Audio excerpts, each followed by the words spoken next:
누가복음 강의 5번째 시간입니다. 이번 시간에는 복음은 병든 자, 강도, 절도, 가난한 자를 구원하는 능력이라고 하는 그런 제목으로 누가복음 5장 1절부터 39절까지 함께 나눠보도록 하겠습니다. 이제 드디어 예수께서 제자를 선택을 하십니다. 다시 한번 말씀드리지만 사복음서와 사복음서에 등장하는 예수는 정확하게 모세 오경에서 그려지고 있는 이스라엘 백성들의 삶과 일치한다라고 이해를 하시면 되겠습니다. 저희가 지금 마침 민수기와 병행해서 지금 누가복음 강해를 나가고 있는데요. 민수기의 내용이 핵심 내용이 뭐라고 했습니까? 결국은 이 호코스모스 71회의 인생에서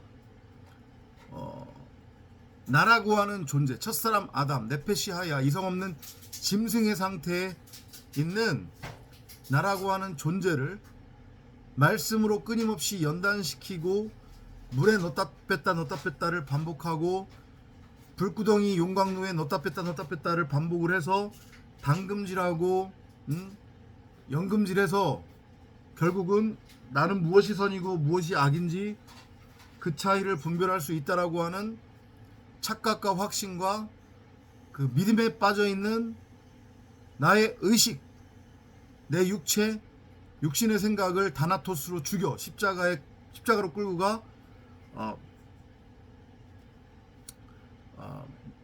못 박아 죽여 창세기 1장과 창세기 1장 27절대로 말씀 그리스도를 머리로 하는 말씀을 담은 말씀의 집으로서의 성전, 곧 하늘에서 이루어진 그 뜻으로서의 말씀 그리스도, 천국 하나님 나라로 나를 완성하는 것, 그게 모세 오경 속에서 그려지고 있는 이스라엘 백성들의 삶이라고 했습니다.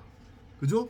그리고 그것이 고스란히 신약으로 넘어와서 예수와 12 제자라고 하는 모형적 인물들의 삶을 통해서 그대로 그려지고 있는 거예요. 예수가 광야에서부터 3년 공생애를 시작한 그 이유도 마찬가지의 뭐라고 해야 되죠? 그 내용으로 여러분들이 이해를 하시면 되겠습니다. 그러니까 또 다시 한번 강조해서 말씀드리지만 사복음서에 등장하는 예수나 12 제자는 나와는 상관없는 별개의 존재. 그거 다 뻥이야. 그냥 만들어낸 이야기야. 2000년 전에 예수라고 하는 존재는 없었어. 12 제자도 없었어.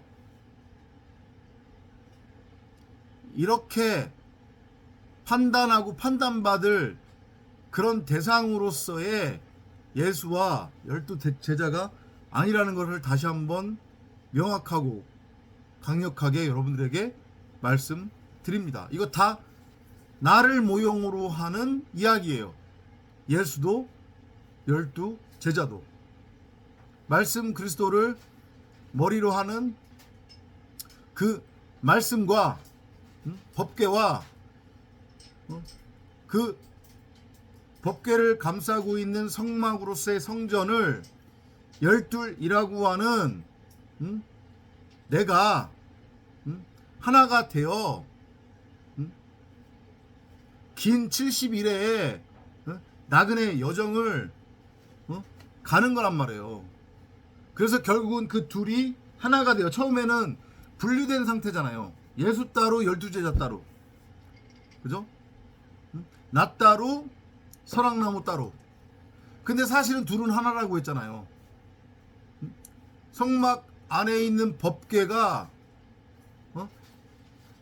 결국은 내 안에 있는 거란 말이에요. 그 성막 성전은 나를 뜻하는 거니까 나를 거처 삼아 집 삼아 그 안에 자신의 머리를 두는 형국, 그게 바로 성전의 모형이고, 그렇게 처음에 말씀으로서의 예수와 나라고 하는 겉사람은 분리가 되어 따로따로 출발을 했지만 결국에는 이 70일의 기나긴 나그네 인생 여정 동안에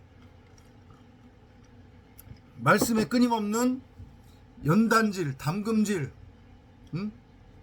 훈련을 통해서 말씀과 분리되어졌던 내가 그 말씀과 하나 되어 진짜 참 나로서의 말씀 그리스도인 생명나무 성경 66권을 찾아서 호라워하게 되는, 그래서 그 말씀과 결국 내가 하나 된 상태의 하나님 나라 천국 말씀 그리스도로 세워지는 그 이야기를 하고 있는 거란 말이에요. 그러한 맥락 속에서 예수가 제자를 이제 택하는 장면을 이해를 하시면 되겠습니다. 이 제자는 바로 우리를 모형으로 하는 겁니다. 나예요. 여러분이에요. 그죠? 이 저주의 바다, 무덤, 감옥, 지옥에 죽은 시체, 마른 뼈, 그냥 바다 생물, 이성 없는 짐승, 네페시하야, 그런 존재로, 부정한 존재로 살고 있는 나라고 하는 존재를 말씀으로서의 예수가 와서 그 말씀이라고 하는 그물을 던지는 거예요. 그래서 그 저주의 바다, 부정한 물고기로 살아가고 있는 나를 낚아채서 건져내서 나를 살리는 그러한 그림, 이해되죠? 그죠? 그래서 하필이면 지금 예수가 제자들을 택하는데 어디서 택하냐면 호숫가에서 택한단 말이에요. 지금 누가복음 5장에는 게네사렛이라고 이렇게 표현되어 있습니다. 게네사렛, 레이크 게네사렛 이렇게 되어 있는데, 게네사렛이라고 하는 호수는 다른 사복음서에서 여러분들이 뭘로 알고 있습니까? 이게 바로 갈릴리 호수를 의미하는 거예요. 갈릴리 호수, 그죠? 갈릴리 호숫가. 그럼 왜 하필이면 예수는 항상 호숫가에서 무리들을 만나느냐? 이거 제가 설명드렸었어요. 그죠? 왜냐하면 우리가 부정한 물고기와 같은 존재라고 하는 것을 알려주기 위해서, 그리고 너희들이 진짜 전부라고 생각하고 있는 이 눈에 보이는 호코스모스 세상은 결국은 저주의 바다야. 이게 이 저주의 바다 무덤 감옥에서 너희들은 부정한 물고기로 지금 살고 있는 거란다. 근데 거기서 살면 너희들 영원히 그냥 죽은 상태로 가야 되는 거야. 나와 결코 하나가 될 수 없어. 그래서 내가 너희들을 이제부터 말씀이라고 하는 그물로 그 저주의 바다에서 하나씩 하나씩 건져낼 거야. 그래서 창세기 1장에 보면 6일 창조의 그 과정 속에서 보면 넷째 날인가에 물이 한 곳으로 모이잖아요. 그죠? 그래서 묻히 땅이 드러나는 장면이 있잖아요. 그게 지금 이거예요. 정확하게 저주의 바다에서 부정한 물고기, 바다 생물로 살고 있었던 나라고 하는 존재가 말씀이라고 하는 그물에 의해서 건져지면 내가 그 물에서 나오게 된 거니까, 그러면 결국은 내 입장에서는 묻히 땅이 드러나는 거잖아요. 새하늘과 새 땅. 그죠? 그렇게 연결해서 이해를 하시면 됩니다. 예수의 제자가 될 자들, 시몬, 베드로부터 해가지고 이들이 지금 바닷가에서 배를 바닷가란다. 호숫가에 배를 대고 그물을 손질하고 있습니다. 이것도 마찬가지로 모형적인 거죠. 아까 전에 말씀드렸지만 우리의 상태가 그런 존재라는 거예요. 부정한 존재로서 나는 무엇이 선이고 무엇이 악인지 그 차이를 분별할 수 있다고 하는 착각과 확신과 믿음으로 내 복이 옳은 대로 내 멋대로 내 소견대로 규정하고 정의한 선악의 율법을 내 말로 취해서 이걸 행위로 행하는 거예요. 그러면 그것이 무엇을 의미하는 거냐면 땅을 경작하는 거예요. 그렇게 땅을 경작하면 땅의 소산이 나오겠죠. 그 땅의 소산을 양식 삼아 땅적 존재로 살아가고 있는, 땅에서 왕노릇하고 있는, 선악의 왕노릇하고 있는 부정한 물고기로서의 나라고 하는 존재, 이 눈에 보이는 것들이 전부고 진짜라고 여기면서 땅적 가치, 육적 가치, 썩어져 없어질 가치를 추구하며 그것을 양식 삼아 살아가고 있는 나라고 하는 존재가 바로 시몬이라는 거예요. 그게 바로 12제자의 모습으로 그려지고 있는 거란 말이에요. 그래서 시몬부터 해가지고 제자들을 하나씩 부르면서 이제 예수가 뭐라고 얘기합니까? 너희가 이전까지는 어부였지만, 그 어부의 의미 아시겠죠? 이제 그죠? 땅적 존재로서 죽었는데 살았다고 착각에 빠져서 배로 땅을 기어다니며 흙을 양식 삼아 너희들이 땅적 존재로 살아가고 있었는데, 그런 너희들을 이제 내가 하늘적 존재로 육정과 혈통에 의해 낳아진 가인의 후손들이 아니라 독사의 새끼들이 아닌 말씀으로서의 하나님께로부터 난 자, 위로부터 태어난 자, 곧 둘째 아담, 말씀 그리스도 성전으로 내가 너희들을 재창조할 거야. 이렇게 여러분들이 이해를 하시면 돼요. 너희가 이전까지는 어부였지만 이후로는 사람을 낚는 어부가 되리라고 하신 그 말씀의 의미, 말씀 그리스도로 세우겠다는 얘기죠. 한마디로 얘기하면 창세기 1장 1절대로 말씀을 담은 말씀의 집으로서의 성전. 이전까지는 너희들 스스로가 머리라고 우기면서 너희들 스스로가 왕노릇하고 있었지, 땅적 존재로서 땅의 왕으로 지금 살아가고 있었지 않니? 선악을 분별할 수 있다라고 하는 착각과 확신으로 그 선악의 율법을 열심히 행하며 땅적 가치를 추구하며 그런 너희를 내가 십자가로 끌고 가 다나토스로 죽일 거야. 이 메시지예요. 자, 제가 오늘 이 누가복음 5장을 설교하면서 여러분들한테 이 말씀을 드려볼게요. 자, 흔히들 생각하기를 처음에 복음을 전하면 못 알아듣지만 계속 전하면 언젠가는 알아들을 거다. 그러니까 지금은 못 알아듣더라도 언젠가는 알아들을 거다. 대부분 이런 생각으로 소위 말해서 전도라고 하는 것을 해요. 그죠? 그리고 그래서 그렇게 몇 년, 짧게는 몇 년, 몇 달 그렇게 시달리다가, 표현이 그렇긴 한데, 예배당에 출석하는 사람들이 있죠. 꽤 있죠. 전도당한 사람들이 있잖아요. 그죠?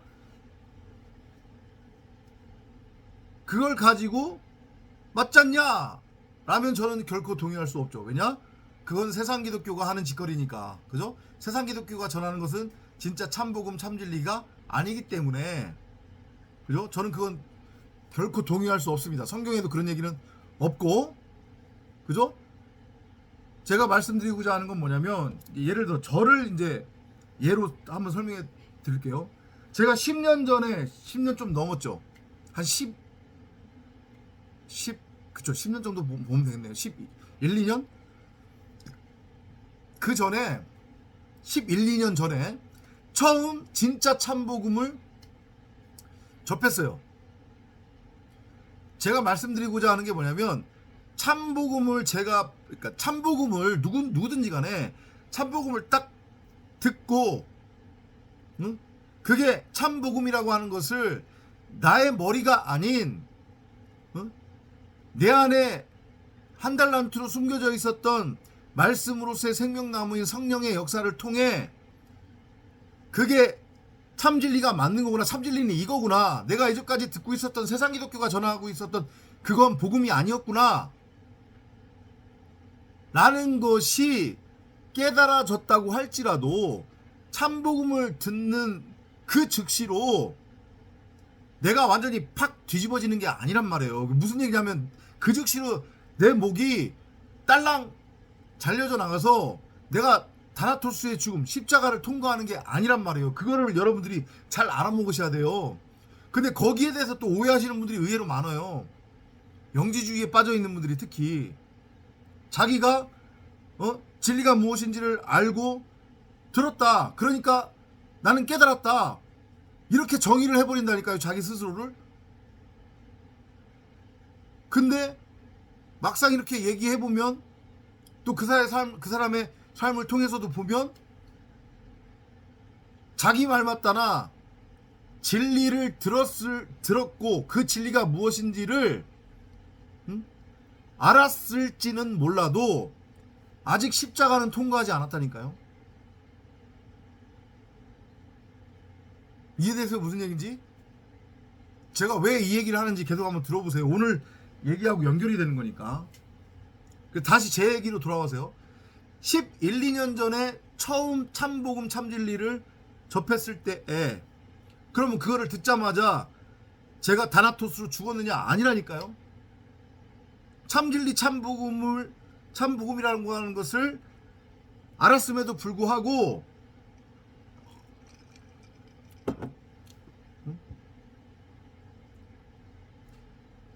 나의 그 뭐라고 해야 되죠? 혈기, 그건 산 활화해처럼 팔팔 뛰었다고요. 그런데 그럼에도 불구하고 계속 이제 그 다음부터는 저의 어떤 생각이나 개인적인 저의 생각이 아니라 이제 이 안에서 성령이 계속 끌고 가는 거예요. 어디로? 진리로, 십자가로. 내 혈기가 계속해서 분출은 되지만, 그리고 더 신기한 건 뭐냐면 진리가 나에게 들려지면 들려질수록, 그러니까 진리를 듣는 첫 번째 대상은 내 자신이라고 그랬잖아요. 그죠? 내가 진리를 깨달아서 그 진리를 내 입을 통해서 말하면 그 첫 번째 그 진리를 듣는 사람은 내 자신이 되는 거란 말이에요. 이것도 여러분들이 좀 알아먹으시고요. 자, 그래서 진리를 내가 내 입을 통해서 전하면 전할수록 나의 혈기는 더욱 왕성해지는 거예요. 이게 정말로 신기한 거예요. 그러니까 마치 무엇하고 똑같은 거냐면 출애굽기에서 바로왕은 우리의 겉사람을 모형으로 한다고 제가 분명히 설명드렸잖아요. 출애굽기 강의할 때. 그죠? 계속해서 모세를 통해서 말씀이신 여호와가 나라고 하는 겉사람한테 복음을 전하면 전할수록 내 혈기는 점점 더 왕성해지는 거예요. 그죠? 그게 왜냐하면 말씀이신 하나님이 일부러 그렇게 유도하는 거라고 그랬잖아요. 그래서 죄를 완전히 꽉 채우도록, 그래야만 그 죄가 밝히 드러나는 거고, 내가 나의 죄성을 알고 깨닫기 때문에, 그리고 그렇게 죄성이 완전히 드러나야 심판의 근거가 되는 거잖아요. 종말의 근거가 되는 거잖아요. 그런 다음에 나중에 이제 십자가로 끌고 가는 거예요. 두 손 두 발 다 들게 해서 찍소리 못하게 해가지고. 아셨죠? 그래서 복음이, 내 자신에게 참복음이 전해지면 전해질수록 깊이와 넓이와 높이는 매일매일 달라져요. 어제 내가 깨달은 거하고 오늘 내가 깨달은 거하고 내일 깨달을 거하고 다르단 말이에요. 며칠 차이가 안 나는데. 저에게는 그게 10 몇 년 동안 계속 온 거예요. 여기까지. 그 과정으로 70일에를 지금 오고 있는 거란 말이에요. 근데 그걸 이끄는 이는 누구냐면 내 안에 말씀으로서의 성령, 생명나무 성경 66권이 나의 의지와는 상관없이 그렇게 나를 끌고 가는 거예요. 그리고 순간순간마다 나를 통해서는 여전히 남아있는 찌꺼기들, 그 육체 육신의 생각으로서의 찌꺼기가 그동안 계속해서 표출이 된 거란 말이에요. 근데 어느 순간 이렇게 올라갔다가 그게 어느 순간부터 이제 하강곡선을 타기 시작하는 거예요. 아까 전에도 설명드렸듯이 애굽의 바로왕을 말씀이신 여호와께서 십자가로 끌고 가 죽는 것과 동일한 과정이란 말이에요. 아셨죠? 그건 성도에게는 누구에게나 동일하게 일어나야 되는 일인 거예요. 성전으로 세워지기 위해서. 아셨죠? 그리고 날마다 예를 들어서 뭐 이번 달이라고 하면 7월, 굳이 여러분들 입장에서 이해하기 쉽게 설명드리자고 하면 7월 1일 날 내가 깨달은 진리와 오늘이 며칠이에요? 7월 10일이죠. 7월 10일 오늘 이 순간 내가 깨달은 진리는 또 요만큼이라도 다르더라니까요. 깊이와 높이가 점점 넓어지고 깊어지는 거예요. 높아지는 거예요. 말씀이신 성령이 그렇게 진리를 나에게 보이신단 말이죠. 그리고 앞서서도 말씀드렸지만 이렇게 상승곡선을 타서 최고조에 다다르게끔 한 다음에 여기서 땡가당 이제 목을 잘라 못 박아 죽이고 이제 하강곡선으로 끌고 가시는 거예요. 십자가 사건은 71회 동안에 반복해서 일어난다고 했습니다. 제가 분명히 말씀드렸어요. 그죠? 그것이 이 호코스모스 세상의 기준이 7일 단위로 움직이는 이유라고 했습니다. 하나의 모형적으로. 그죠? 우리의 인생이 7일 단위로 지금 움직이고 있는 거잖아요.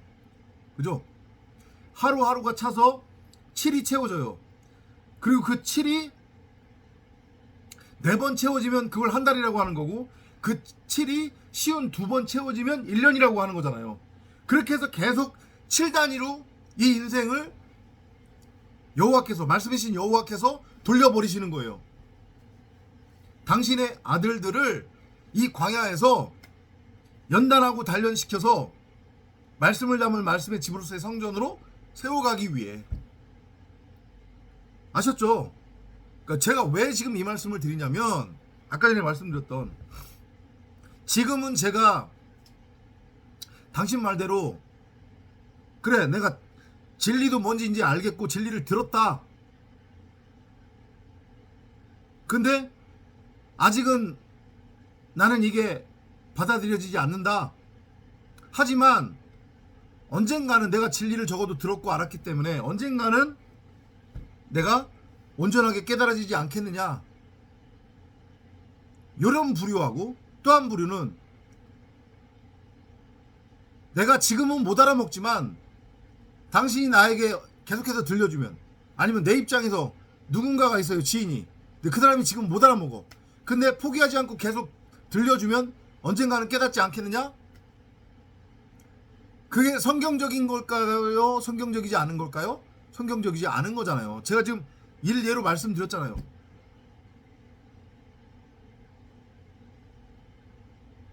복음을 들어서 그게 복음이라는 것까지도 알고 깨달았어요. 그리고 내가 하나님의 자녀예요. 택함을 입은. 그러면 그때부터는 말씀이 나를 끌고 가기 시작한단 말이에요. 정신없이. 물론 그 과정 속에서 아까 전에도 얘기했지만 나의 혈기가, 육신의 생각이 계속해서 표출은 돼요. 근데 결국은 전쟁을 누가 승리한다고 했어요? 말씀이신 여호와가 승리한다고 했잖아요.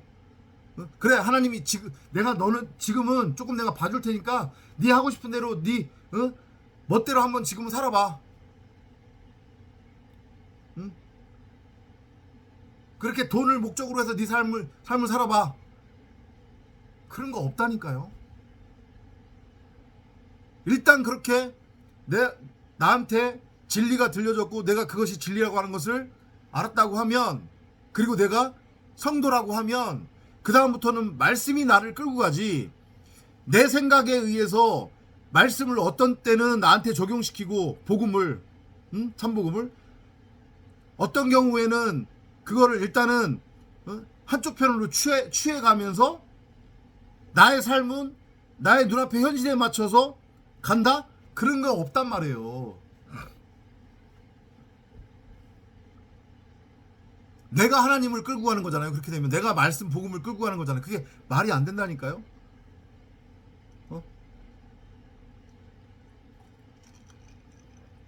그걸 알아먹으시라는 거예요. 그럼 이 얘기를 오늘 왜 했냐? 자, 보세요. 지금 제자들 얘기를 합니다. 제자들을 처음 택하시는 거니까. 12제자들은 그 당시에 다 부자였어요. 여러분들 12제자들을 이제까지 어떻게 알고 있었는지 모르겠지만 그 당시에 상당한 부를 누리고 있었단 말이에요. 갈릴리 호숫가에서 배를 운행하면서 고기를 잡았다고 하는 것은 여러분들 어부라고 하니까 12제자들을 무시하지 마세요. 그 당시 이스라엘에서 그 정도면 어마어마한 부자였단 말이에요. 세상적 기준으로. 그 하필이면 예수가 일부러 그런 자들을 제자로 부른 거예요. 왜냐? 그것이 우리의 모습이기 때문에.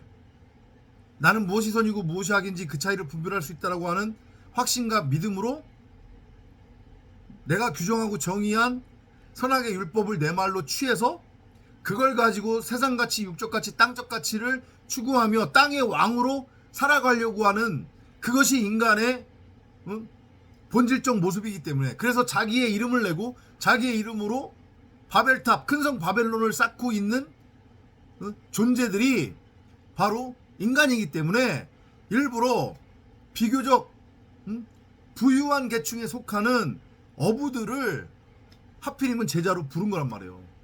그리고 그들이 예수의 부름을 받았을 때에 다 놓고 가죠. 근데 그게 진짜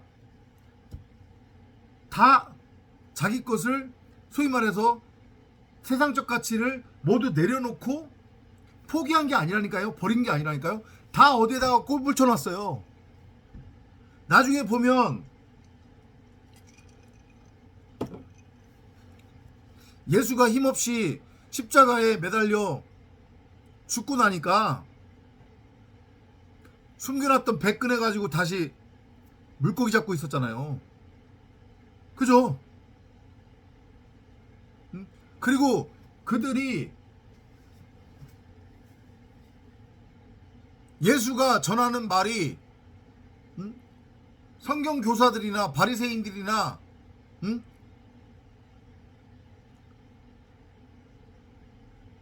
여타의 종교 지도자들이 전하는 말과는 다르다라는 것까지도 알았어요. 그래서 예수를 쫓아가는 거예요. 쫓아간 거란 말이죠. 그런데 그들의 속마음에는 어떤 마음이 있었느냐? 아, 이 사람이 이적과 기적도 막 행하고 그러네? 그리고 막 사람들도 막 구름대처럼 이 사람을 쫓아다니네? 그리고 사람들이 이 사람을 하나님이 보내신 왕이라고 그러네? 선지자라고 그러네? 그러면 내가 이 사람 따라다니면, 그래서 이 사람이 왕 되면 나도 한 자리 해먹을 수 있겠지? 이 마음으로 말씀의 모형으로서의 예수를 쫓은 거란 말이에요. 한마디로 복음을 그렇게 오해해서 받아들이는 거란 말이에요. 처음에는. 그래서 지거는 다 꼽을 쳐놓고 예수를 따른다고 너스레를 떤 거예요. 지네들끼리 누가 크네 그 짓거리 하고 있고, 예수가 왕이 되면 자기도 한 자리 달라고 그러고 있고 대놓고.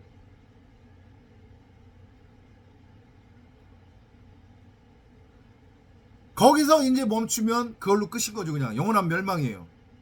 그죠? 근데 대부분의 한국 기독교나 세상 기독교는 예수를, 그러니까 복음을, 말씀을 고수준으로 취해서 고수준으로 종교적 차원에서 믿고 있죠. 그죠? 자신의 육적 가치, 세상 가치를 위한 수단과 도구로서. 자, 그러면 제자들과 세상 기독교나 세상 사람들이 달랐던 이유가 뭐냐? 저도 감히 그 12제자의 삶의 계열에 들어간다고 저도 믿고 확신하는 거예요. 달랐던 게 뭐냐? 처음에는 똑같이 말씀을, 복음을 나의 육적 가치를 위한 도구와 수단으로 삼기 위해 믿고 따랐어요. 근데 이제 갈라지는 게 어디서 갈라지느냐? 12제자는 성도의 모형이라고 했습니다. 우리의 모형이에요. 그죠? 12이지만 말씀 안에서 성전을 이루는 몸으로서의 한 지체란 말이에요. 그 12는 그러니까 하나라고 보시면 되는 겁니다. 그 12제자들이 세상 기독교나 한국 기독교 세상 사람들하고 달랐던 건 뭐냐? 다나토스의 죽음을 통과를 했다는 거. 예수와 함께 예수로서 목배임 당하는, 십자가에 못 박혀 죽임 당하는, 그래서 나라고 하는 의식, 내 머리, 내 육체, 육신의 생각이 못 박혀 잘려져 나가서 다나토스로 죽은 거예요.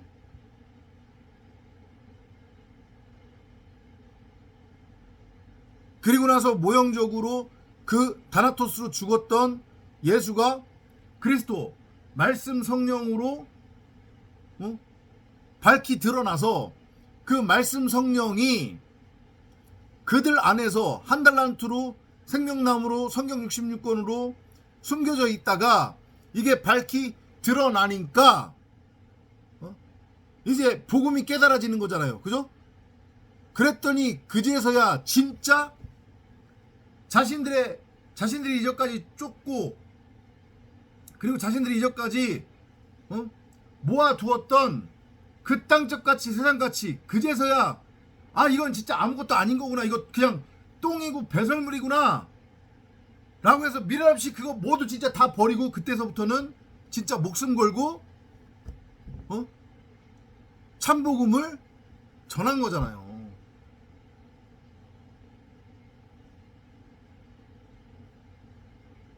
이해되세요? 무슨 의미인지?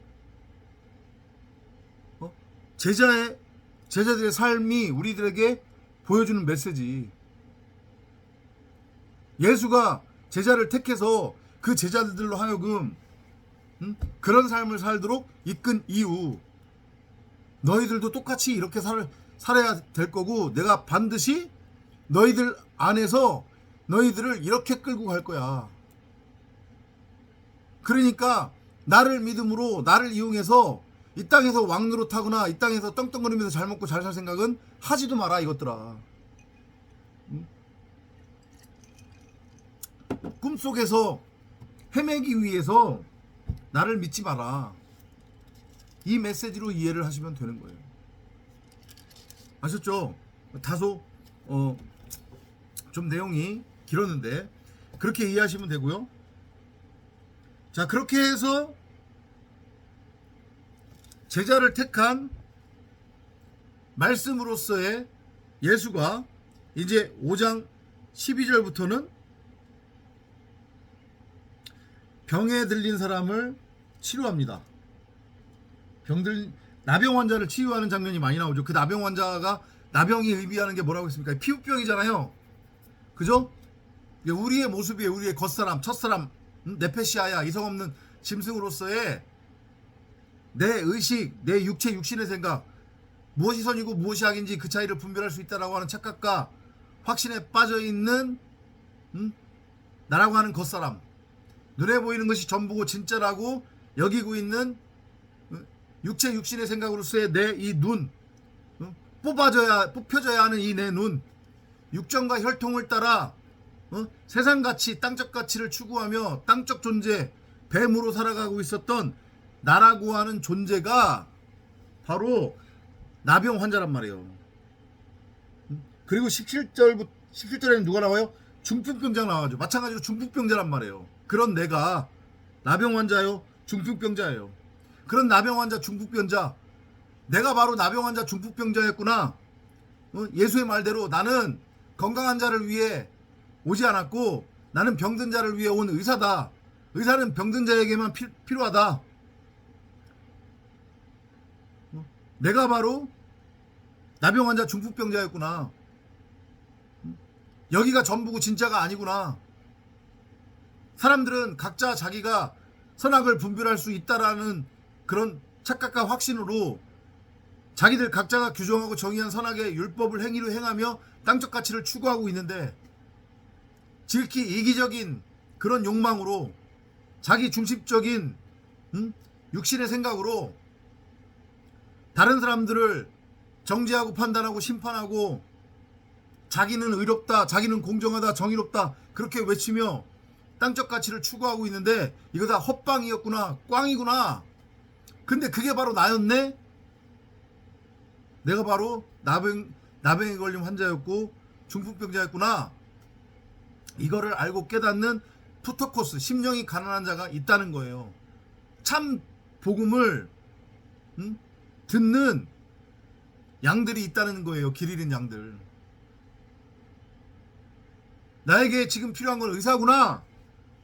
이걸 알고 깨닫는 자들이 있다는 거예요. 방금 전까지 설명드렸듯이 11, 2년 전에 저의 모습이나 사복음서에서 그려지고 있는 처음 갈릴리 호숫가에서 예수를 만났던 그 12제자들이나, 근데 그 즉시로 목이 딸랑 잘려 나가는 건 아니고 이제 우여곡절을 겪으면서 말씀에 의해 끊임없이 훈련을 받으면서 그 나병이, 그 중풍병이 치유가 되는 거예요. 근데 여기 지금 사복음서에서는 즉시로 지금 치유가 되는 걸로 나오고 있죠. 비유적인 거죠. 이렇게 내가 너희들이 나병 환자고 중풍병자인데 내가 이렇게 치유할 거야. 이제부터는 말씀으로. 이렇게 이해를 하시면 되는 거예요. 그리고 이제 27절로 넘어가면 27절에서는 레위를 부르고 그 다음에 세리들과 식사하는 장면이 나옵니다. Later Jesus went out and saw a tax collector named Levi sitting at the place for paying taxes.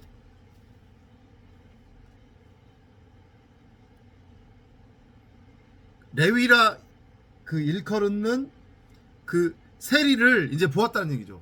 그것도 우리의 모습이라고 했잖아요. 그죠?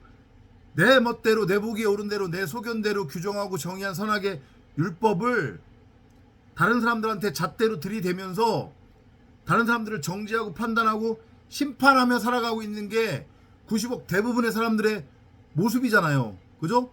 근데 그렇게 선악의 율법으로 다른 사람들을 정죄하고 판단하고 심판하고 선생질하면 그게 결국은 다른 사람들한테 수고하고 무거운 짐을 넘겨주는 거잖아요.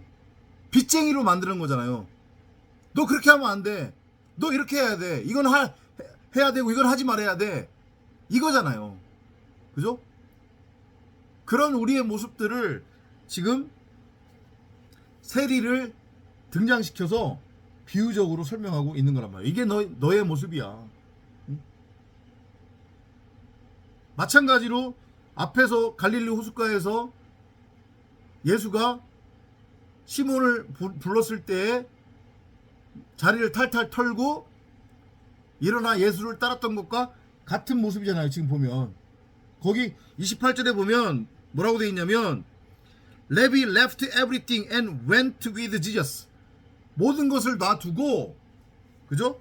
모든 것을 놔두고 일어나 따랐다고 했어요. 그러니까 같은 맥락이잖아요. 제자들도 배에 앉아 있다가 일어나서 말씀을 따라갔고, 이 레위도 세리도 모든 것을 거기 다 놔두고 그죠? 땅적 가치, 육적 가치를 다 놔두고 그게 결국은 이 호쿠스모스 삶 속에서의 성도 교회 에클레시아의 삶의 모습이라고 하는 것을 비유적으로 보여주고 있는 거란 말이에요. 결국은 그렇게 된다니까요. 처음에는 복음 따로 내 것 따로 내 거는 이렇게 챙기면서 한쪽에다가 다리 거쳐놓고 그렇게 자기가 복음을 아는 양 깨달은 양 듣는 양 그러지만 만약에 그 사람이 진짜 하나님의 택함을 받은 양이라면 교회라면 성도라면 결국에는 말씀이 모든 것을 내려놓고 세상같이 육적같이 모든 것을 포기하고 하늘적 존재로 들어 올려서 끌고 가게 돼 있다니까요. 그걸 지금 비유적으로 보여주고 있는 거예요. 갈릴리 호숫가에 있었던 제자들, 택함을 입은 제자들도 모든 걸 놓고 일어나 땅적 존재였다가 그죠? 일어나 말씀을 따라가고 지금 세리도 모든 것을 내려놓고 일어나 말씀을 따라가는 그림. 그죠? 왜냐? 중풍병과 나병이 치료가 됐으니까. 그리고 그렇게 되면 이제 30절에 나오는 대로 The Pharisees and some of their teachers of the law of Moses grumbled to Jesus' disciples, Why do you eat and drink with those tax collectors and other sinners? 왜 너희들은 세리와 죄인과 함께 먹고 마시느냐? 이렇게 지금 물어요. 그죠? 바리새인들은 철저한 율법주의자들입니다. 그죠? 자신은 무엇이 선이고 무엇이 악인지 그 차이를 분별할 수 있다고 하는 확신과 믿음으로 자기 딴에 자기 멋대로 규정하고 정의한 선악의 율법을 행위로 열심히 행하며 그걸 자기의 의로 여기며 살아가고 있는 자들이에요. 소위 말해서 외식하는 자들. 그죠? 선악나무로 서 있는 자들이란 말이에요. 그러니까 그들 입장에서 율법의 눈으로 바라봤을 때 예수와 예수의 제자들이 죄인들, 세리도 죄인의 모형이라고 했으니까 죄인들과 같이 식사하는 게 이해가 안 되는 거예요. 당체. 그죠? 근데 이거는 당연한 그림이에요. 왜 당연한 그림이냐? 자, 그 전까지는 제자도 그 다음에 세리도 다 땅적 존재로서 땅적 가치, 육적 가치를 추구하며 흙을 양식 삼아 살고 있었잖아요. 그죠? 근데 일어나 말씀을 지금 따라가는 존재가 됐어요. 곧 땅적 존재에서 하늘적 존재가 됨을 보여주는 비유라고 그랬잖아요. 지금 그러면 당연히 누구랑 먹고 마시는 거예요? 신랑과 먹고 마시는 거 아니에요? 신랑과 함께 있는데 그죠? 그 신랑이 바로 말씀이잖아요. 복음이잖아요. 그럼 우리의 양식은 이제 뭔데요? 땅의 것이 아니라 땅의 소산이 아니라 육적 가치 썩어져 없어질 가치가 아니라 혈통과 육정을 따라 나온 그러한 가치가 아닌 말씀으로부터 나온 것. 그게 뭐냔 말이에요. 복음 말씀. 이제 그게 우리의 양식이 되는 거예요. 하늘로부터 내려온 산떡. 그걸 지금 비유적으로 모형적으로 세리와 레이와 창녀들이 예수와 함께 식사하는 장면으로 그려지고 있는 거란 말이에요. 그럼 그건 곧 뭐이기도 해요? 그건 혼인잔치의 모형이기도 하지만 그건 곧 금식이기도 한 거예요. 뭐에 대한 금식이에요? 육적 가치, 썩어져 없어질 가치에 대한 금식, 세상 가치에 대한 금식, 율법에 대한 금식이 이제 이루어지는 거란 말이에요. 이해되죠? 그러니까 요 장면 뒤에 바로 33절부터 금식에 관한 얘기가 나오는 거예요. Some people said to Jesus, John's followers often pray and go without eating, and so do the followers of the Pharisees. But your disciples never go without eating or drinking. 그들이 예수께 말하되 요한의 제자는 자주 금식하며 기도하고 바리새인의 제자들도 또한 그리하되 당신의 제자들은 금식도 안 하고 기도도 안 하고 먹고 마시기만 한다. 먹고 마시는 걸 좋아하는 자들아. 이렇게 비꼬는 거죠. 당연하죠. 그죠? 당연한 거예요. 왜냐? 잘 들어보세요. 요한의 제자들은 땅적 존재들입니다. 왜냐하면 세례 요한은 율법의 모형이라고 했으니까. 그죠? 세례 요한의 제자로 남아 있다고 하는 것은 여전히 세례 요한, 그 율법으로서의 세례 요한. 근데 그 율법으로서의 세례 요한은 생명나무로서의 선악나무를 의미한다고 했잖아요. 예수는 그리스도, 그 둘은 하나라고 했잖아요. 그죠? 그런데 세례 요한의 제자로 여전히 남아있다는 얘기는 세례 요한을 여전히 선악나무로만 바라보고 생명나무로 깨닫지 못했다는 얘기잖아요. 그죠? 바리새인들도 마찬가지고, 바리세스라고 하는 그 단어의 의미는 둘로 나누다 쪼개다라는 뜻이라고 했잖아요. 철저한 율법주의자들, 우리의 모형이에요. 우리의 겉사람의 모형이란 말이에요.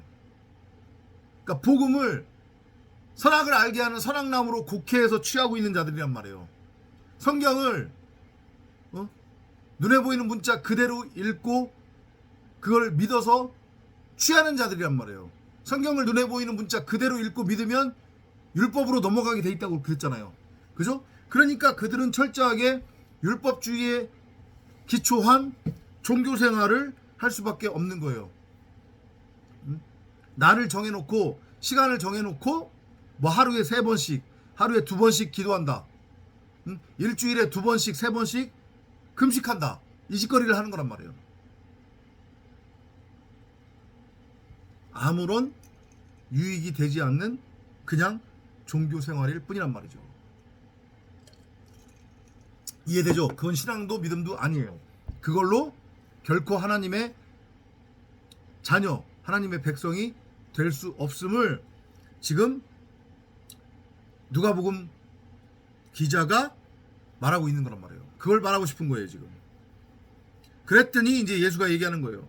Jesus told them, the friends of a bridegroom don't go without eating while he is still with them. 그렇죠. 신랑의 친구들이 혼인잔치가 있는데 그 혼인집에서 신랑과 함께 있으면 당연히 그 신랑과 어떻게 해야 돼요? 먹고 마셔야 되는 게 맞는 거잖아요. 지금 말씀으로서의 예수를 신랑으로 비유하고 있고 12 제자들이나 세리, 창녀들을 그 신랑의 친구로 비유하고 있는 거란 말이에요. 말씀을 알고 깨달은, 그 말씀을 담은 말씀의 집으로서의 성전인 성도, 에클레시아, 교회는 당연히 날마다 무엇을 공급받아? 하늘로부터 내려온 산떡으로서의 말씀을, 내가 바로 말씀 그리스도로서의 하늘이 된 거니까, 하나님 나라가 된 거니까 여기서부터 공급받아 이것을 양식으로 매일매일 먹고 사는 땅적 존재가 아닌 하늘적 존재가 된 거란 말이에요.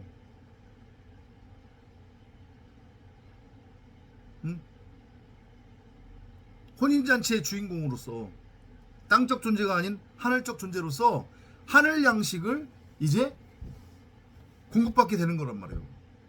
그러니까 목마름도 없고 배고픔도 없어요. 그리고 수고하고 무거운 짐을 짊어질 필요가 없어요. 그 양식을 얻기 위해. 왜냐? 이 양식은 은혜로 주어지는 거니까.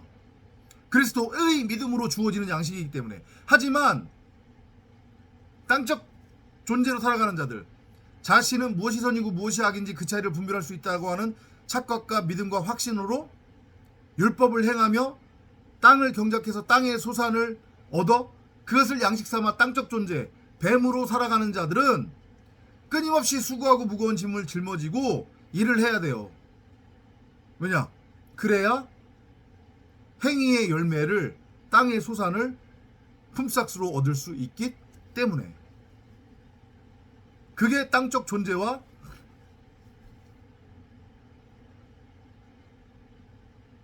하늘적 존재의 차이란 말이에요.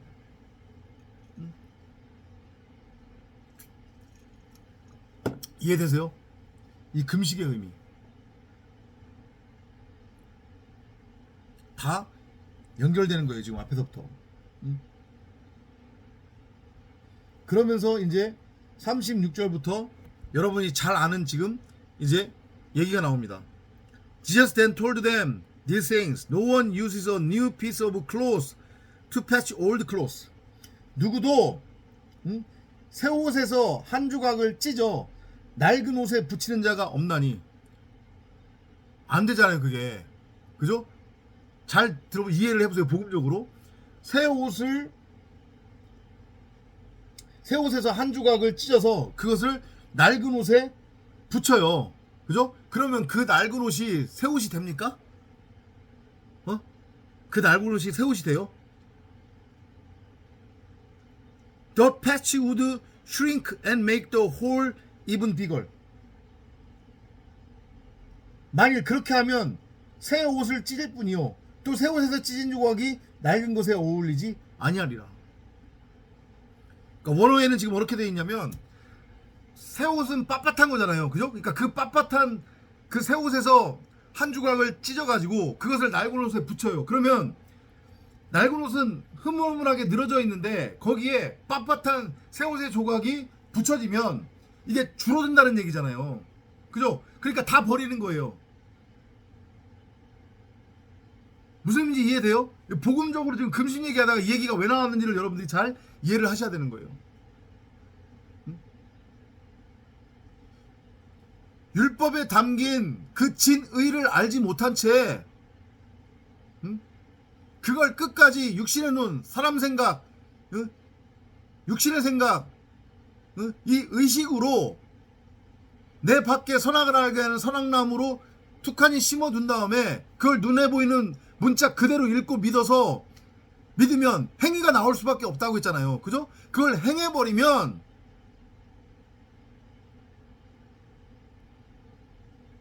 그건 신앙이 아니라는 얘기죠. 그렇게 해서 나오는 종교 행위는 신앙이 아니라는 얘기예요. 믿음이 아니라는 얘기예요. 지금 그 말씀 하시는 거예요.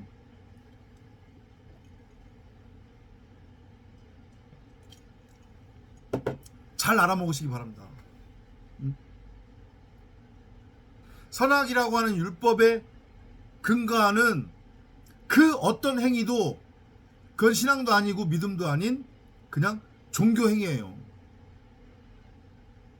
그걸 지금 바리새인들에게 책망하고 권면하시는 장면이란 말이에요. 알아먹으라고. No one pours new wine into old wine skins. The new wine would swell and burst the old skins. 맞죠? 그죠? 또 비슷한 비유를 말씀하신 거예요. 새 포도주를 낡은 가죽 부대에 넣는 자가 없느냐니, 만일 그렇게 하면 새 포도주가 부대를 터뜨려 포도주가 쏟아지고 부대도 못 쓰게 되리라. 그러니까 이 세상 사람들이나 세상 기독교를 쫓는 자들은 이걸 문자로만 읽으니까 뭔가 개혁 이런 거 할 때는 뭐 사람을 바꿔야 된다 이런 의미로 이걸 갖다가 쓰잖아요. 무슨 의미인지도 모르는 채, 그죠? 한심한 것들이에요 진짜. 이게 무슨 의미 하는지도 무슨 얘기를 하는 건지도 모르면서 새 포도주는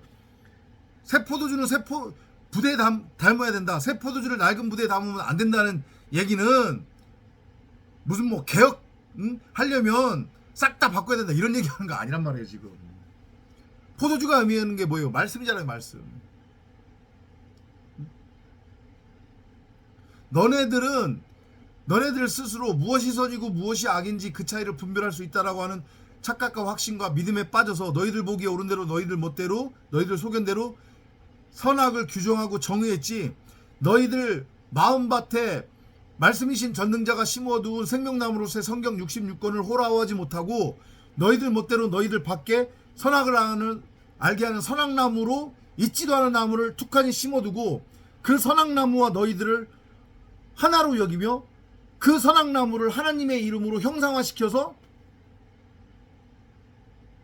우상으로 섬기고 있었잖아. 그러면서 땅적 가치, 육적 가치, 썩어져 없어질 가치를 추구하며 율법의 행위를 통해 육정과 혈통으로 하나님의 자녀가 되겠다고 그렇게 너스레를 떨고 있었어. 그런 너희들이라고 하는 집은 결코 말씀으로서의 전능자 하나님의 집이 될 수 없는 거야. 지금 너희들이 그렇게 선악나무로 서 있는데 거기에 아무리 내가 복음을 전한들 그 복음이 낡은 부대로서의 그 엉뚱한 집, 아무런 쓰잘데기 없는 폐허가 된 그 집에 그 말씀이 들어갈 수 없어. 이놈들아, 내 집은 기도하는 집, 말씀의 집인데 너희들은 지금 엉뚱한 선악의 율법이라고 하는 귀신의 소굴이 지금 되어 있지 않니? 장사에 지금 소굴이 지금 되어 있지 않니? 너희들이라고 하는 집은. 그러니까 너희들은 내가 말하는 거 못 알아먹어. 너희들 아무리 금식을 하고 뭐를 하고 기도를 하고 생난리를 치더라도 너희들은 결코 하나님의 자녀 백성이 될 수 없어. 그러면 어떻게 돼야 되는지 아니? 그 지금 엉뚱한 주인의 집 노릇하고 있는 너희들이라고 하는 그 가짜 집, 그 겉사람, 그 의식, 육신의 생각이 도리에 돌 하나 남지 않고 싸그리 무너져야 돼. 그래야 내가 다시 3일 만에 너희들을 성전으로 세울 수 있단다. 그래야만 새 포도주를 새 부대에 담게 되는 거야. 이 놀라운 메시지란 말이에요. 얼마나 놀라운 메시지란 말이에요. 그러니까 여러분들 스스로한테 이걸 비춰서 여러분들 스스로를 냉철하게 점검하시기 바랍니다. 내가 말씀을 담은 집으로서의 성전으로 점점 세워져 가고 있는지, 복음은 듣고 복음이 무엇인지는 알되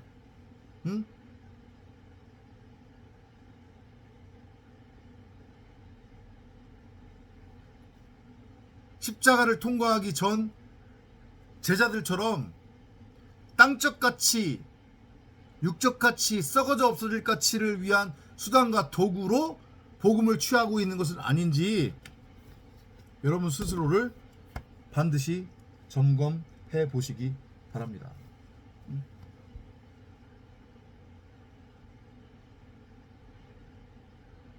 39절에 아주 좋은 지금 그리고 무서운 말씀을 하세요. 이거 하고 오늘 마무리할게요. No one wants new wine after drinking old wine. 그 누구도 새 와인을, 새 포도주를 원하지 않는데요. 묵은 포도주를 마시는 후에는. 왜냐? 인간은 기본적으로 율법을 좋아해요. 여기가 좋소이다 그러고 있잖아요. 그죠? 율법에 매이면 첫사람 아담의 상태에서 둘째 사람 아담으로 넘어가기가 쉽지 않아요. 아무나 쉽게 넘어갈 수 없단 말이에요.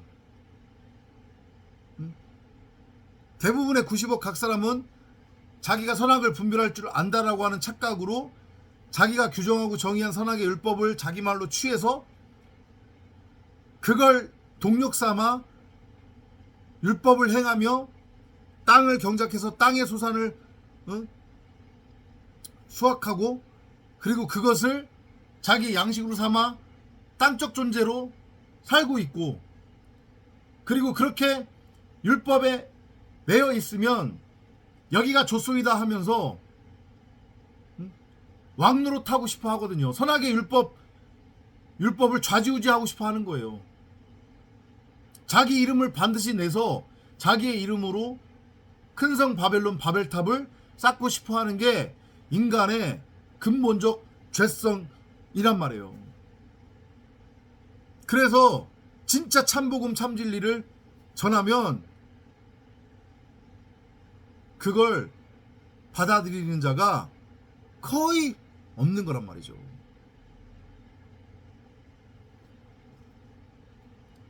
적어도 저희 유튜브 채널을 통해 신앙생활을 하시는 분들은 그 반열에 거의 알아먹지 못하는 참복음 참 진리를 알고 깨달아 이 호코스모스 70일의 인생 동안에 말씀을 담은 말씀의 집으로서의 성전으로 세워지는 그 은혜의 주인공이 되시기를 간절히 바라겠습니다. 다음 시간에 또 찾아뵙도록 하겠습니다.